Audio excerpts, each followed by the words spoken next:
Estamos entrando en un periodo de crisis financiera que será la más grande conocida hasta ahora. La transferencia de riqueza que tendrá lugar en esta década es la mayor transferencia de riqueza de la historia. La riqueza no se destruye, es simplemente transferida, y eso significa que en el lado opuesto de cada crisis hay una oportunidad. Las buenas noticias es que todo lo que necesitas hacer para transformar esta crisis en tu oportunidad es educarte.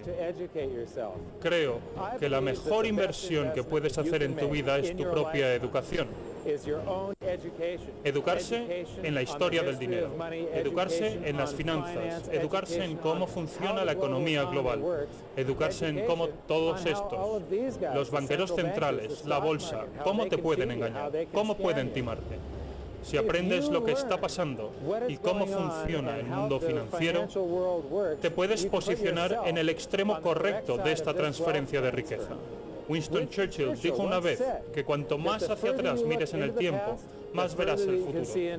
Este programa consiste en crearte tu propia bola de cristal, ser capaz de asomarse al futuro, ser capaz de cambiar esta crisis, la mayor de la historia de la humanidad, en tu gran oportunidad.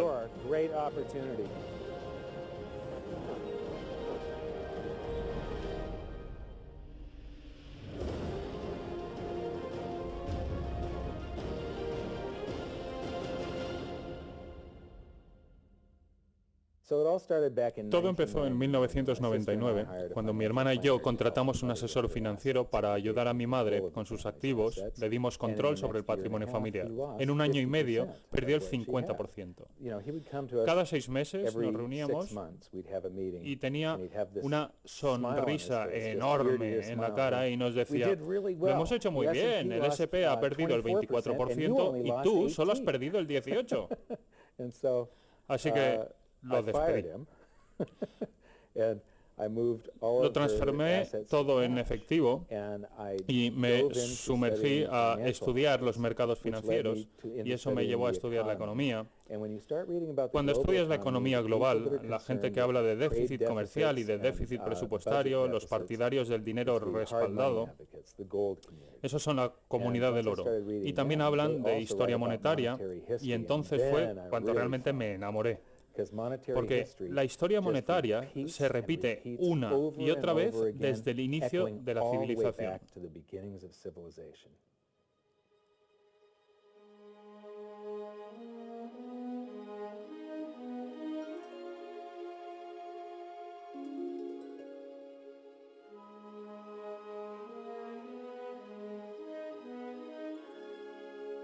Gold and silver have been the predominant currencies for about 5,000 years.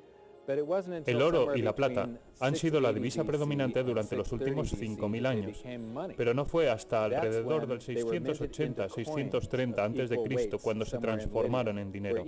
Fue cuando se acuñó en monedas, en algún lugar del reino de Lidia, y tenían el mismo peso y tamaño, lo que las hizo intercambiables, es decir, fungibles. A partir de ahí se hicieron útiles como unidad de cuenta, una medida con la que podías fijar un precio, una cantidad de monedas determinada que era igual para todos en cualquier lugar cuando se compraba ese bien o servicio. Pero no fue hasta que se llegó a la primera sociedad de mercado libre, el prototipo de la democracia, la cuna de la civilización, Atenas, cuando su uso se generalizó. De repente, el dinero había encontrado su casa, su medio natural, el mercado libre. Atenas fue la primera sociedad en tener un sistema impositivo de trabajo y mercados libres. Esto los entronó como el pináculo de la civilización. Su prosperidad les permitió crear grandes obras de arte y alcanzar un nivel de ingeniería y arquitectura no visto hasta entonces.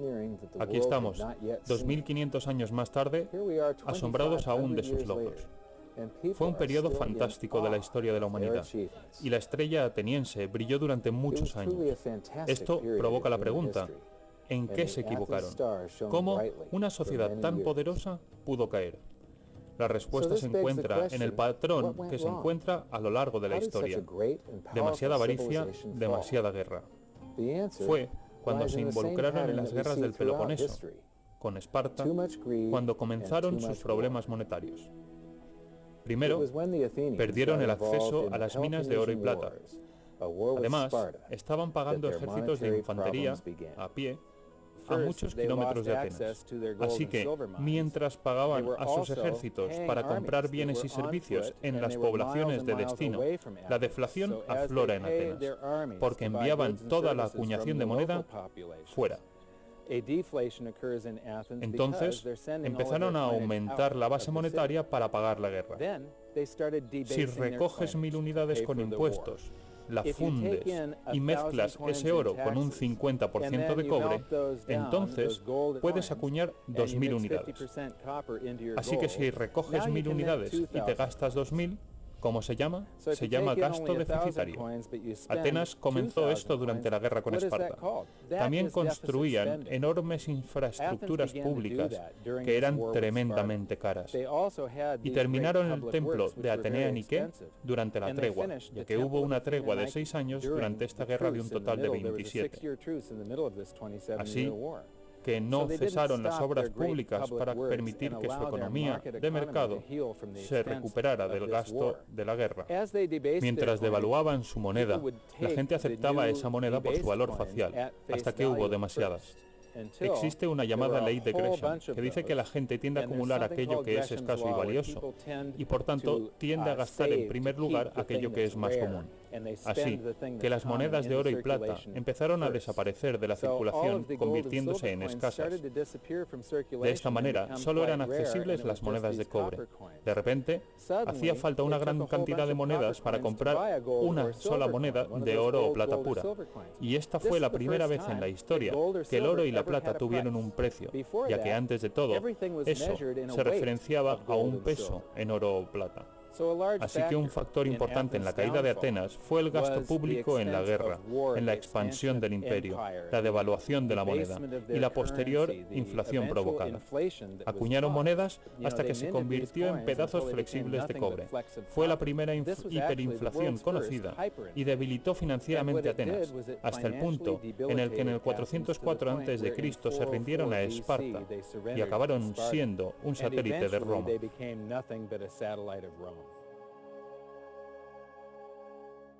Lo que me maravilla es cómo la historia se repite y se repite y se repite y nunca aprendemos de nuestros errores estúpidos. Repetimos esos errores una y otra vez. Hoy estamos haciendo lo mismo que los atenienses, lo que provocó la pérdida de su cultura. Estamos devaluando de la misma manera, manteniendo el mismo gasto público y por las mismas razones, por la guerra y por las grandes obras públicas.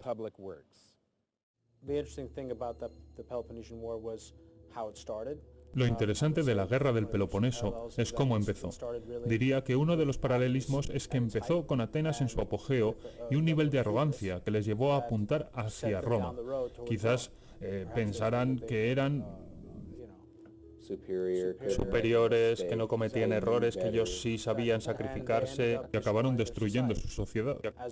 Es un camino que hemos empezado nosotros, totalmente. Hay una obra escrita, después de las guerras del Peloponeso, sobre la inutilidad de la moneda de cobre que estaba siendo acuñada en la época. Así que se pasó del oro y la plata, de dinero de gran valor, a una divisa con un valor facial, y creo que es el primer ejemplo que puedo encontrar en la historia en el que la guerra y las obras públicas se financiaban mediante el déficit público.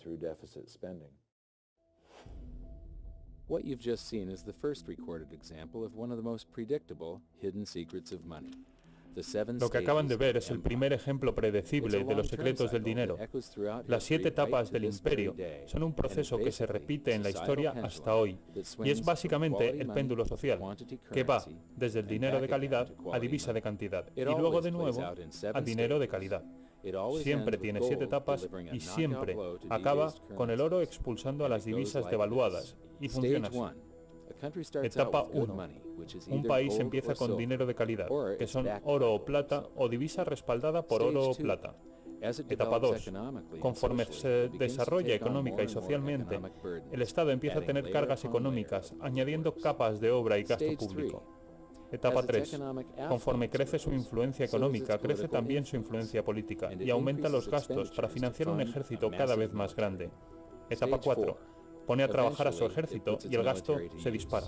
Etapa 5. Para financiar la guerra, roba el patrimonio de sus ciudadanos mediante la devaluación de la moneda, con metales básicos o transformando el dinero en divisa sin límites de producción. Etapa 6. La pérdida del poder adquisitivo es percibida por su población en los mercados financieros, impulsando la pérdida de fe en la divisa. Y etapa 7. Hay una retirada desde la divisa hacia los metales nobles y activos tangibles. La divisa colapsa y el oro y la plata suben de precio, hasta que se iguala la cantidad de divisa que se creó. Este proceso transfiere la riqueza a aquellos que han previsto la debacle y se han posicionado antes en dinero sólido, en dinero respaldado por oro o por plata.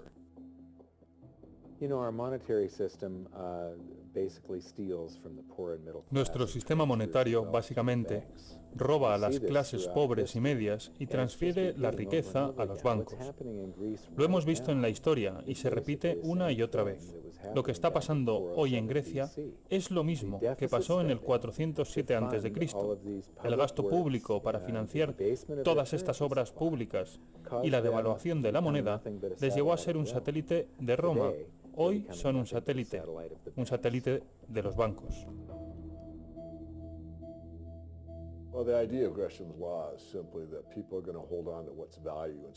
La idea central de la ley de Gresham es que la gente va a acumular aquello que es valioso y se va a gastar aquello que es menos valioso. Hace mucho, cuando era joven, alrededor de mis 11 años, fue cuando pasamos de un sistema respaldado por plata a un sistema fiduciario puro. La gente decía que la plata no era ya lo mismo que antes, no le dedicaban mucho tiempo tampoco a pensar en esto. Así que en 1965, el presidente Johnson dijo que la plata era demasiado valiosa para acuñar monedas y que había que poner en circulación esos sustitutivos de cobre-níquel, monedas de níquel bañadas en cobre, y el metal era mucho menos valioso que la plata. Entendí, como niño, lo que muy pocos adultos eran capaces de ver, pero tan solo hace falta esos pocos para que la ley de Gresham actúe, y muy pronto las monedas dejaron de circular. Es muy interesante, en realidad, conociendo algo de historia monetaria, que siempre las monedas que se acuñen tengan que parecerse al oro o la plata. Muchas son muy curiosas. Algunas son imitación de plata en el interior, oro en el exterior, sin valor ninguno. El metal ese no tiene valor. Pero es algo a nivel subconsciente. ¿Por qué imitarían el color del oro y la plata? Hay algo en la especie humana que parece que sea un conocimiento adquirido, algo que te hace pensar que el oro y la plata tienen valor. Así que si miras en el bolsillo y ves algo del color del oro o de la plata, enseguida te da una sensación de bienestar, una sensación de emoción. Oh, pero en realidad, si te paras a pensarlo, en esas monedas no hay valor ninguno.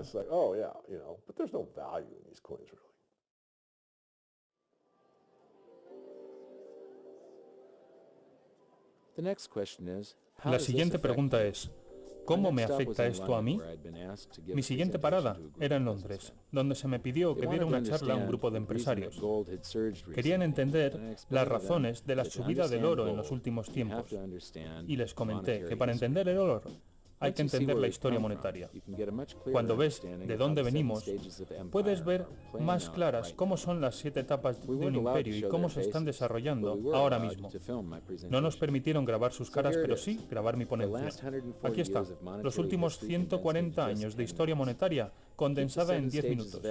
Tened presentes las 7 etapas del imperio, a ver si sois capaces de observar las señales.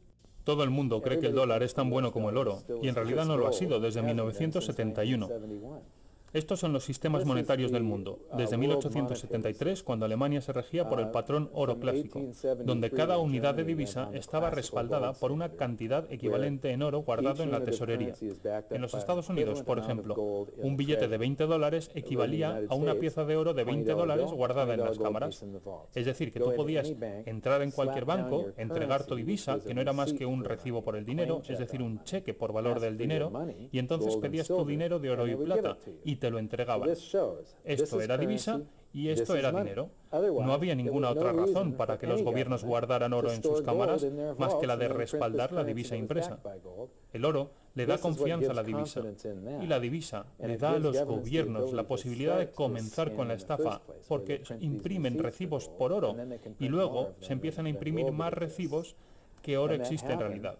Eso ocurrió durante la Primera Guerra Mundial. Durante el combate cesaron los derechos de rescate del oro y ya no podías ir al banco y cambiar tus libras, tus liras, tus marcos, tus francos por oro. Ya no eran cambiables por oro. Pusieron en marcha las prensas para imprimir como locos. Luego, entre guerras, funcionó algo llamado el patrón intercambio de oro, en el que las divisas estaban respaldadas por oro, pero solo parcialmente. En los Estados Unidos, bajo el Acta de la Reserva Federal de 1913, se le autorizó a imprimir billetes de $50 respaldados solo por $20 de oro, es decir, un 40% de respaldo. Por cada $20 en las cámaras podían imprimir $50. $20 gold piece in the vault, they could put $50 in circulation. We're the dollars of the nation on parade. We're the biggest batch of dollars ever made. Oh, we used to march by millions, but now we march by billions, and maybe we'll be trillions for your dead. We're the Then we get to 1944. Now, during both wars, Europe paid the U.S. with gold. During World War I, llegamos a 1944. Durante las guerras, Europa pagaba a los Estados Unidos con oro. Durante la primera, los Estados Unidos entraron en el conflicto casi al final. No había tropas sobre el terreno hasta los últimos 6 meses. Durante aproximadamente 4 años os estuvimos vendiendo, es decir, vosotros habíais mandado a vuestros jóvenes al frente desde las granjas y fábricas que manufacturaban bienes de consumo, y las fábricas empezaron a manufacturar metralletas o tanques, mientras antes se fabricaban coches. Así que la economía estaba enfocada a la guerra y todos los bienes de consumo y agricultura tenían que importarse de los Estados Unidos, todo pagado con oro. En la Segunda Guerra Mundial, Hitler comienza con el ruido de sables en 1936, anexiona a Austria en 1938, invade Polonia en el 39, y fue en 1941 cuando se ataca Pearl Harbor. Y no mandamos tropas hasta agosto del 42, creo. De nuevo, durante 6 años nos pagabais en oro y os vendíamos de todo.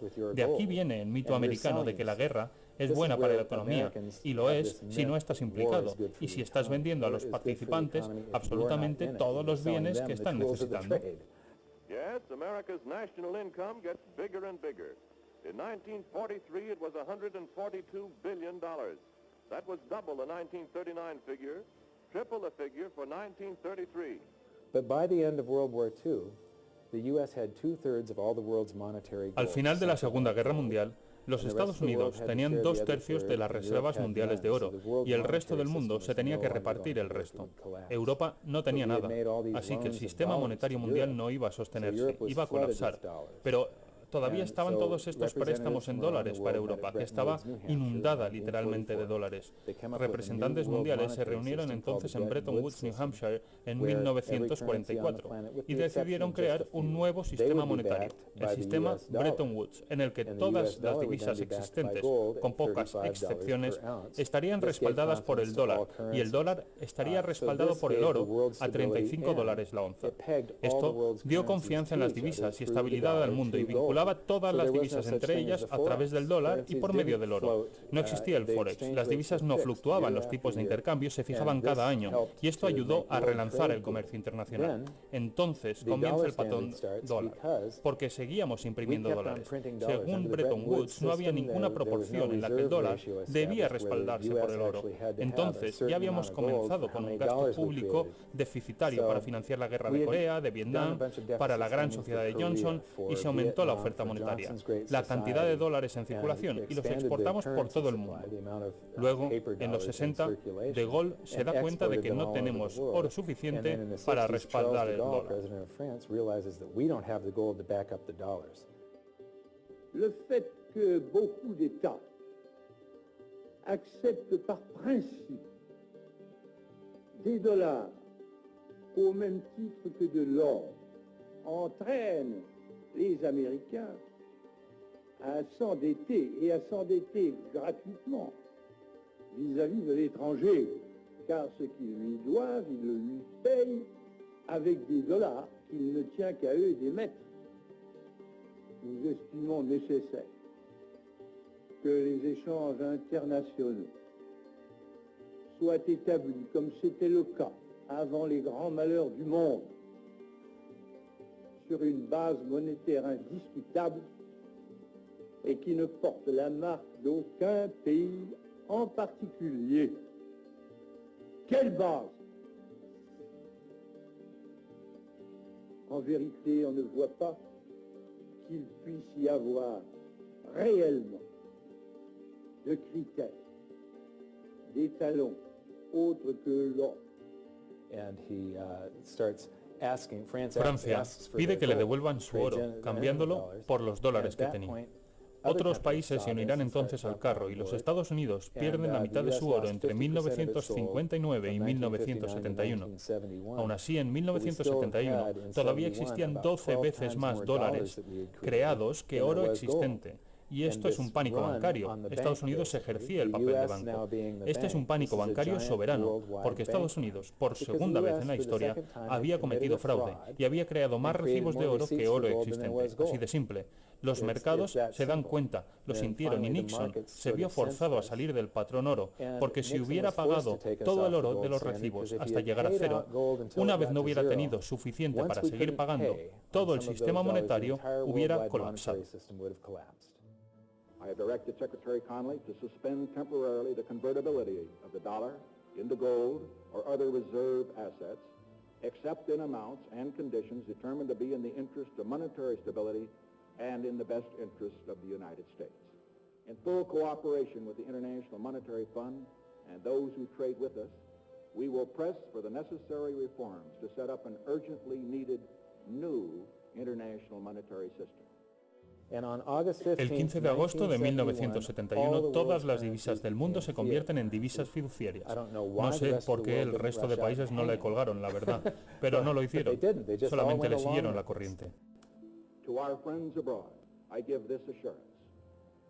The United States has always been and will continue to be a forward-looking and trustworthy trading partner. Ha habido miles y miles y miles de divisas fiduciarias en la historia y no ha sobrevivido ninguna. El porcentaje de fallo es del 100%. Hemos comenzado este experimento en el que todas las divisas del mundo son fiduciarias a la vez desde 1971. Pero lo que tenemos cada 30 o 40 años es un sistema monetario distinto. Mira, 30 años, 28 años y 39 de momento. Así que, ¿ahora qué? El mundo va a tener un nuevo sistema monetario en esta década. Vamos a experimentar esta enorme crisis deflacionaria en todo el mundo. El mundo terminará aceptando un nuevo sistema monetario internacional, muy probablemente, después de que los gobiernos hayan intentado imprimir una salida y provocar hiperinflación, y la gente perderá confianza en la divisa. ¿Dónde acaba la gente buscando refugio a lo largo de la historia una y otra vez durante los últimos 5.000 años? Siempre acaban en el oro y la plata. En un mundo de divisas flotantes, que es lo que son todas las divisas hoy en día, todas se mecen arriba y abajo entre ellas, pero todas se hunden respecto al oro. Esto incluye al dólar, el euro, la libra, todas. Seguirán perdiendo valor, seguirán perdiendo poder adquisitivo. No creo que haya manera de evitar lo que se nos viene encima. No tiene arreglo ya. Puedes esperar a que te pase por encima o intentar beneficiarte. Yo quiero asegurarme de que no son solo unos cuantos grandes inversores en el mundo quienes acaban teniéndolo todo. Espero que haya cuantos más pequeños inversores mejor, porque eso es lo que hace funcionar a la sociedad. Una gran distribución entre la clase media y el pequeño inversor.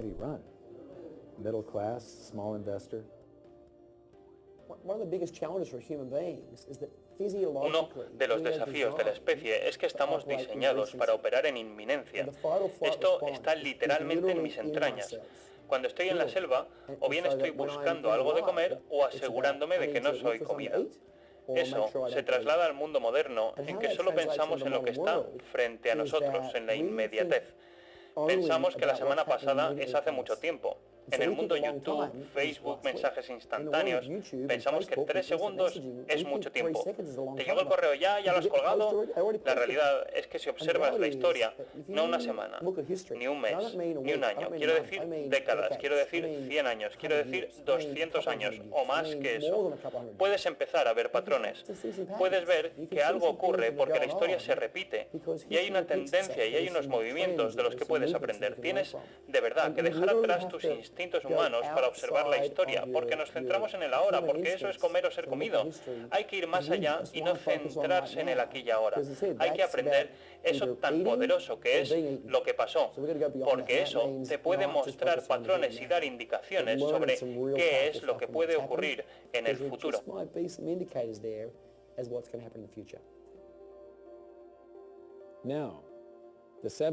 Ahora, como recordatorio, las 7 etapas del imperio.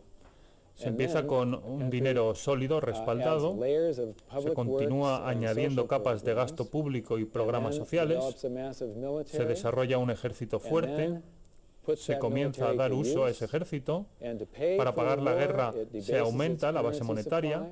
Esto provoca la pérdida de fe en la moneda y desencadena una crisis monetaria, y el oro recupera el valor de toda esa impresión que se realizó en los años de las 5 primeras etapas. Estamos en la 6ª etapa, principios de la 7ª. El oro comenzó su revaluación en el 2001, cuando estaba a $250, pero aún estamos en los primeros pasos. In the very early stages of this. El problema del oro es que la gente no lo entiende. Por alguna razón, ha desaparecido del currículum en los últimos 35 años y tenemos a 2 generaciones académicas que no han estudiado jamás el oro, a no ser que sean especialistas en historia monetaria. Cuando estaba en la universidad y en el colegio, todavía estábamos en algún tipo de patrón oro, eso sí, muy atenuado, pero se estudiaba el Fondo Monetario Internacional y la manera en que se presentaban las cuentas de los países y se desglosaban las reservas y las cuentas, y tenías que entender el oro y el papel que jugaba en términos de equilibrio comercial. Eso desapareció en 1971 cuando Nixon abandona el patrón oro, así que los alumnos ya no lo entienden. Piensan que es una broma, que es una materia prima con cierto impulso comercial. No entienden que en realidad es el último refugio del dinero.